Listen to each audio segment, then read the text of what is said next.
15واں باب۔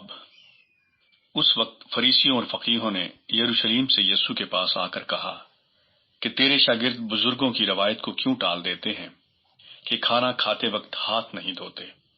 اس نے جواب میں ان سے کہا کہ تم اپنی روایت سے خدا کا حکم کیوں ٹال دیتے ہو؟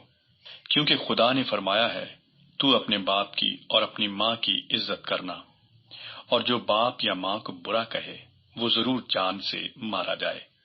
مگر تم کہتے ہو کہ جو کوئی باپ یا ماں سے کہے کہ جس چیز کا تجھے مجھ سے فائدہ پہنچ سکتا تھا وہ خدا کی نظر ہو چکی، تو وہ اپنے باپ کی عزت نہ کرے۔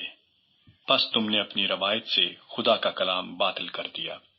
اے ریاکارو، یسایہ نے تمہارے حق میں کیا خوب نبوت کی کہ یہ امت زبان سے تو میری عزت کرتی ہے، مگر ان کا دل مجھ سے دور ہے، اور یہ بے فائدہ میری پرستش کرتے ہیں، کیونکہ انسانی احکام کی تعلیم لیتے ہیں۔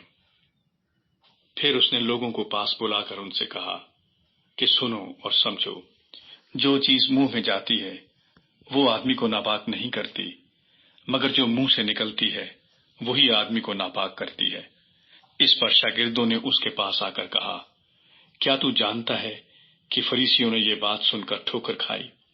اس نے جواب میں کہا، جو پودا میرے آسمانی باپ نے نہیں لگایا جڑ سے اکھاڑا جائے گا۔ انہیں چھوڑ دو، وہ اندھے راہ بتانے والے ہیں، اور اگر اندھے کو اندھا راہ بتائے گا تو دونوں گڑھے میں گریں گے۔ پترس نے جواب میں اس سے کہا، یہ تمثیل ہمیں سمجھا دے۔ اس نے کہا، کیا تم بھی اب تک بے سمجھ ہو؟ کیا نہیں سمجھتے کہ جو کچھ منہ میں جاتا ہے وہ پیٹ میں پڑتا اور مزبلہ میں پھینکا جاتا ہے؟ مگر جو باتیں منہ سے نکلتی ہیں وہ دل سے نکلتی ہیں، اور وہی آدمی کو ناپاک کرتی ہیں۔ کیونکہ برے خیال، خونریزیاں، زناکاریاں، حرام کاریاں، چوریاں، جھوٹی گواہیاں، بدگوئیاں دل ہی سے نکلتی ہیں۔ یہی باتیں ہیں جو آدمی کو ناپاک کرتی ہیں، مگر بغیر ہاتھ دھوئے کھانا کھانا آدمی کو ناپاک نہیں کرتا۔ پھر یسوع وہاں سے نکل کر سور اور سیدا کے علاقے کو روانہ ہوا، اور دیکھو ایک کنانی عورت ان سرحدوں سے نکلی اور پکار کر کہنے لگی، اے خداوند ابن داؤد، مجھ پر رحم کر، ایک بدروح میری بیٹی کو بہت ستاتی ہے۔ مگر اس نے اسے کچھ جواب نہ دیا، اور اس کے شاگردوں نے پاس آ کر اس سے یہ عرض کی کہ اسے رخصت کر دے، کیونکہ وہ ہمارے پیچھے چلاتی ہے۔ اس نے جواب میں کہا کہ میں اسرائیل کے گھرانے کی کھوئی ہوئی بھیڑوں کے سوا اور کسی کے پاس نہیں بھیجا گیا۔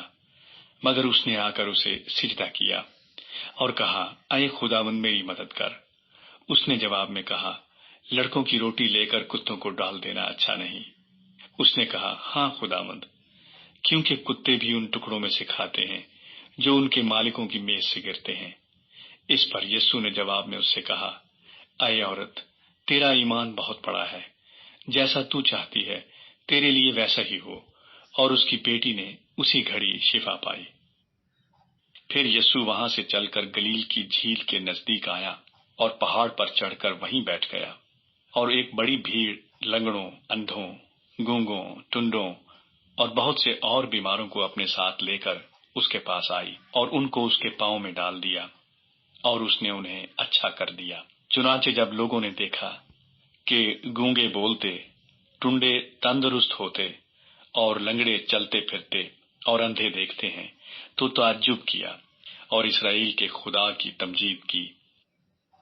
اور یسوع نے اپنے شاگردوں کو پاس بلا کر کہا، مجھے اس بھیڑ پر ترس آتا ہے، کیونکہ یہ لوگ 3 دن سے برابر میرے ساتھ ہیں، اور ان کے پاس کھانے کو کچھ نہیں، اور میں ان کو بھوکا رخصت کرنا نہیں چاہتا، کہیں ایسا نہ ہو کہ راہ میں تھک کر رہ جائیں۔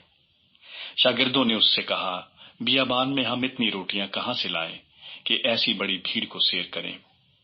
یسوع نے ان سے کہا، تمہارے پاس کتنی روٹیاں ہیں؟ انہوں نے کہا، 7 اور تھوڑی سی چھوٹی مچھلیاں ہیں۔ اس نے لوگوں کو حکم دیا کہ زمین پر بیٹھ جائیں، اور ان 7 روٹیوں اور مچھلیوں کو لے کر شکر کیا، اور انہیں توڑ کر شاگردوں کو دیتا گیا، اور شاگرد لوگوں کو، اور سب کھا کر سیر ہو گئے، اور بچے ہوئے ٹکڑوں سے بھرے ہوئے 7 ٹوکرے اٹھائے۔ اور کھانے والے سوا عورتوں اور بچوں کے 4000 مرد تھے۔ پھر وہ بھیڑ کو رخصت کر کے کشتی میں سوار ہوا اور مگدن کی سرحدوں میں آ گیا۔